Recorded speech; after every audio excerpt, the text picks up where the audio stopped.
Hello friends, vitamin पूरे हो चुके हैं। आशा है आप सभी ने सभी वीडियो देख लिए होंगे। अगर नहीं देखे हैं तो आप मेरी सभी वीडियो जरूर देखें। कुछ मैं क्वेश्चन यहाँ पर जो डिफरेंट अलग अलग एग्जाम्स में आए हुए हैं, स्पेशली एसएससी सीजीएल के अंदर पूछे गए ये क्वेश्चंस हैं। इन सभी क्वेश्चन को मैंने एक एक करके वहाँ से सेलेक्ट किया है और मैं आप लोगों के सामने लाया हूँ, जिससे आपको पता चले कि मैं जो वीडियो बना रहा हूँ उन वीडियो में जो बताया गया है उससे संबंधित कितना कुछ सीजीएल के अंदर पूछा जाता है। अब ये केवल एक सीजीएल से नहीं है, जितने भी जनरल साइंस के पेपर्स होते हैं, जनरल साइंस जिसके क्वेश्चन जितने भी आते हैं उन सभी क्वेश्चन के अंदर कहीं ना कहीं क्वेश्चन जरूर पूछे जाते हैं। तो विटामिन जो मैंने पढ़ाया है आपको 100% लाभदायक रहेगा। अच्छे से आप पढ़ लीजिए। तो हम देखो स्टार्ट करते हैं। एक रोग है पेलाग्रा। पेलाग्रा किस विटामिन की कमी से होता है? ठीक है, रोग का नाम है पेलाग्रा। तो पेलाग्रा किस विटामिन की कमी से होता है? देखो यहाँ पर ये 4 ऑप्शन दिए गए हैं। B7 है, B3 है, B12 है और B5 है। ठीक है, तो B12 से तो हम वीडियो में देख चुके हैं कि इससे एनीमिया होता है। ये एक ऐसा विटामिन है जिसके अंदर कोबाल्ट पाया जाता है। ठीक है, ये फैक्ट्स आप वहां से पढ़ेंगे, कोबाल्ट पाया जाता है। दूसरा, एक ऐसा विटामिन है जो केवल और केवल एनिमल के अंदर पाया जाता है। ठीक है, तीसरी बात, ये एक ऐसा विटामिन है जो इंटेस्टाइन में यानी कि जो आंत होती है उसके अंदर पाए जाने वाले बैक्टीरिया के द्वारा इसका निर्माण होता है। ठीक है, और B12 का जो वैज्ञानिक नाम जो केमिकल नेम है वो है साइनोकोबालएमीन। तो कितने फैक्ट आपके यहाँ से क्लियर हो जाते हैं। B12 एनीमिया उत्पन्न करता है, B12 के अंदर कोबाल्ट पाया जाता है, B12 केवल एनिमल्स के अंदर पाया जाता है, B12 एक ऐसा विटामिन है जो इंटेस्टाइन में पाए जाने वाले बैक्टीरिया के द्वारा सिंथेसाइज होता है, नॉर्मली नहीं बनता, प्लांट्स के अंदर ये कंप्लीटली एब्सेंट होता है। जो रासायनिक नाम है इसका वो है साइनोकोबालएमीन। B5 का नाम होता है नियासिन। ये भी आपको यहाँ पर ध्यान रखना है ना। B5 का नाम होता है नियासिन। B7 जो होता है ये होता है बायोटिन।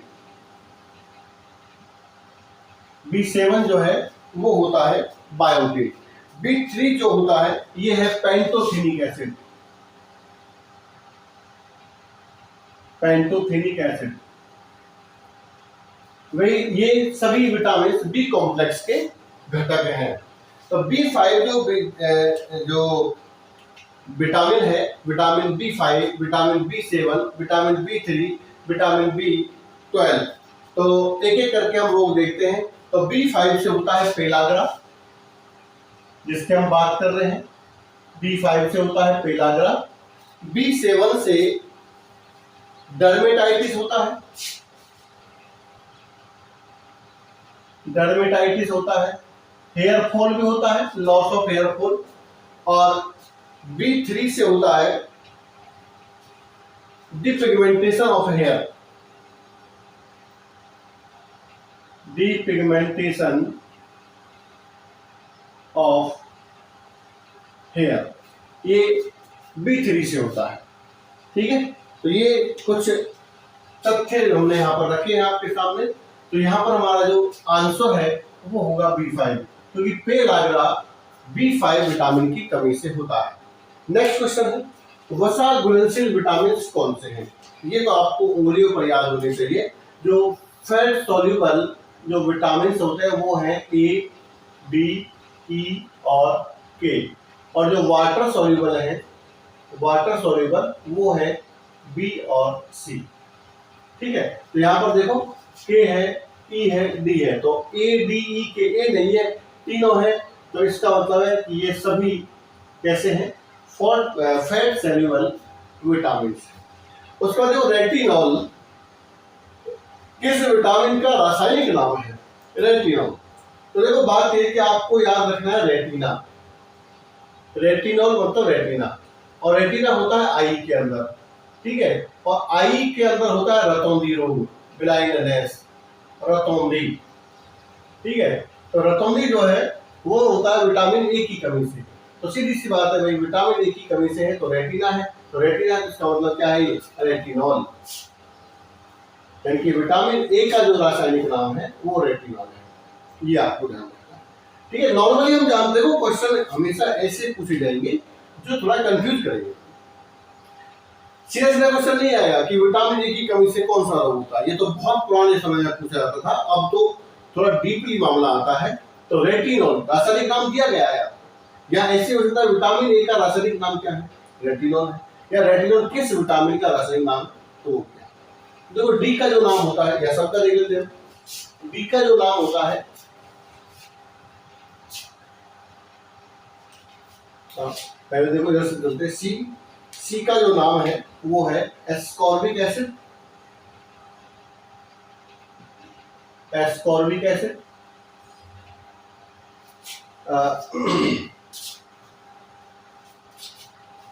ए का नाम है रेटिनॉल,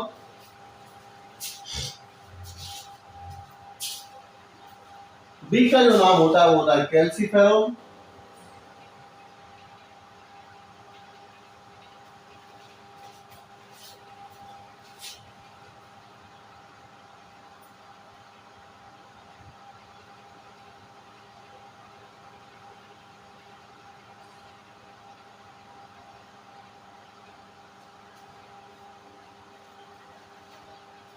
ठीक है। इसको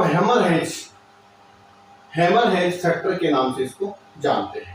यहां पर हमारा ऑप्शन है तीसरे में ए, दिखाई देने की, नेक्स्ट क्वेश्चन है, दिखाई देने की क्षमता में कमी किस विटामिन की कमी से आती है, बहुत नॉर्मल क्वेश्चन, दिखाई देने की क्षमता में कमी किस विटामिन की कमी से आती है, तो हमारा यहाँ पर जो आंसर है वो है ए, विटामिन सी की कमी से इसका भी रोग होता है, इसका भी रोग होता है। विटामिन डी की कमी से रिकेट्स होता है, रिकेट्स, इसमें हड्डियां कमजोर हो जाती हैं, कैल्शियम की कमी आ जाती है। विटामिन ए की कमी से जो रतौंधी रोग है वो होता है ब्लाइंडनेस, और विटामिन ई जो है ये मोस्टली नपुंसकता या स्टेरिलिटी के लिए जिम्मेदार होता है, विटामिन ई नपुंसकता या स्टेरिलिटी के लिए जिम्मेदार होता है। नेक्स्ट क्वेश्चन,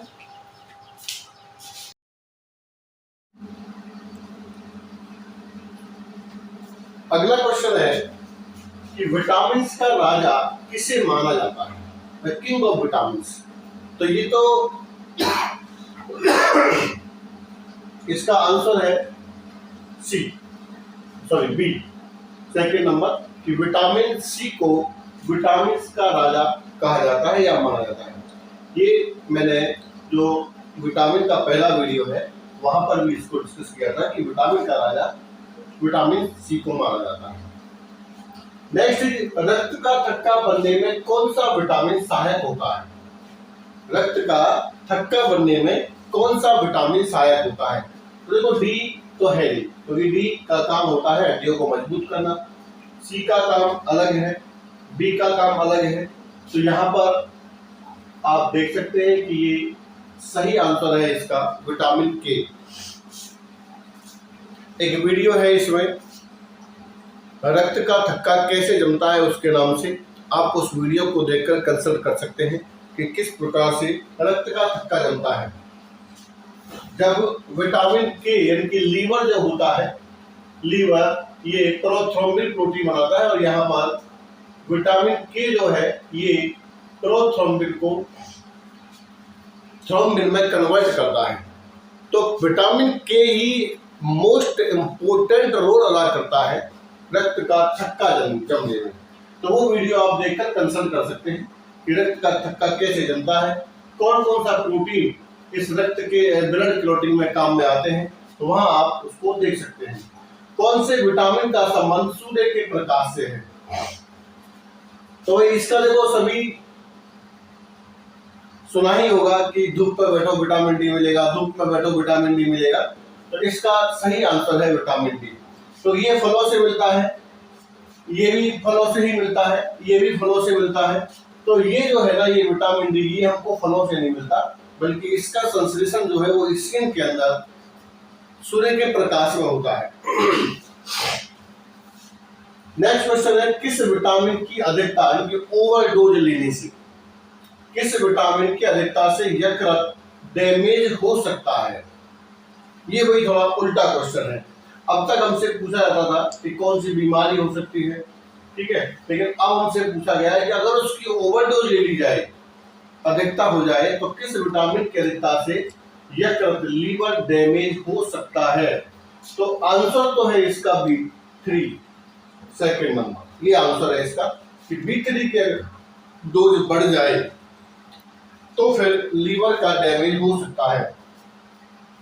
B3 यानी कि पैंटोथेनिक एसिड की अधिकता हो जाए तो उस कंडीशन में लीवर जो है वो डैमेज होना स्टार्ट हो जाता है। तो ऐसा नहीं है कि विटामिन बी कॉम्प्लेक्स की सभी विटामिन जो है उनको हम चाहे कितनी भी कंडीशन में लें या कैसे भी लें तो वो आपको अच्छा रिजल्ट देंगे, नहीं। अगर इनकी ओवरडोज होगी तो वो निश्चित रूप से आपको गलत इफेक्ट दिखाएगी। नेक्स्ट क्वेश्चन है, ब्रेन हेल्थ के लिए इनके मस्तिष्क के सही विकास या सही स्वास्थ्य के लिए किस विटामिन की आवश्यकता होती है। मस्तिष्क के विकास के लिए किस विटामिन की आवश्यकता होती है। तो हमारा आंसर है इसमें B6 भी चाहिए, B9 भी चाहिए, B12 भी चाहिए। तो यहाँ पर आपका आंसर होगा ऑल। तो जितने भी ये क्वेश्चंस हमने यहाँ पर देखे हैं, ये सभी क्वेश्चंस CGL और SSC lab assistant, NDA, CDS, even जो जनरल साइंस के पेपर जहां भी आते हैं उन सभी जनरल साइंस के पेपर्स में इस तरह के क्वेश्चन रिपीट होते रहते हैं। तो मैं आप लोगों से यही सलाह देना चाहता हूं कि पहले मेरे जो 3 वीडियो हैं विटामिन से संबंधित वो आप जरूर पढ़ें। वो वीडियो देखने के बाद मुझे नहीं लगता कि कोई भी क्वेश्चन यहाँ पर बचेगा जिससे आप हल नहीं कर पाएंगे। सारे क्वेश्चन आप आसानी से हल कर सकेंगे। वहाँ पर मैंने एक एक चीज को बहुत ही आसानी से बता रखा है, डिस्क्राइब कर रखा है। तो ऐसा कोई क्वेश्चन नहीं बनेगा जिस क्वेश्चन को आप कर नहीं पाएंगे।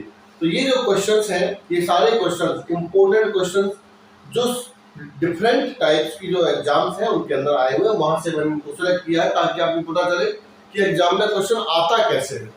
तो सिंपल क्वेश्चन भी आते हैं और थोड़े से टफ क्वेश्चन भी आते हैं। देखो सिंपल क्वेश्चन का जमाना अब गया क्योंकि दुनिया भर के एग्जाम्स हर वर्ष होते हैं। तो सिंपल क्वेश्चन तो रिपीट हो रही है, कई साल से होते आ रहे हैं। अब जो है थोड़ा सा आपको डीपली चलना पड़ेगा और डीपली नहीं चलोगे तो सरफेस से क्वेश्चन कभी नहीं आएगा। हाँ, ये हो सकता है स्टेटमेंट आते हैं। इसमें मैं एक विटामिन क्वेश्चंस के नाम से एक वीडियो डाल रखा है मैंने।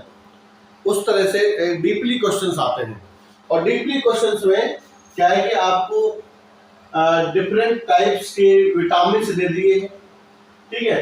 एक विटामिन B, C, D, एक इधर ऑप्शन है, यहाँ पर दे दिया है फंक्शन। फिर आपसे पूछेगा कि कौन सा सुमेलित नहीं है ना, या फिर 3 गलत है, एक सही को सुमेलित कीजिए। इस तरह के क्वेश्चंस भी आपको पूछे जाएंगे। अब इस तरह के क्वेश्चन पूछने के लिए आप ऐसे जो ऑब्जेक्टिव टाइप है इनसे आप क्वेश्चन नहीं कर सकते। उसके लिए आपको डिस्क्रिप्शन यानी कि विश्लेषण पढ़ना, जो विवरण है वो पढ़ना पड़ेगा। तो उसके लिए आपको पहले मेरे वीडियो देखने पड़ेंगे और फिर आप किसी भी तरह के क्वेश्चन होता है निश्चित रूप से मैं गारंटी देता हूँ आप कर पाएंगे। प्लेटफॉर्म मेरा छोटा है, लेकिन ये मैं निश्चित दावा करता हूँ कि एग्जाम के अंदर कोई क्वेश्चन आपका रहेगा। मैं पहले भी कह चुका हूँ कि नीट के अंदर जो मैंने अब तक वीडियो बनाए हैं, इन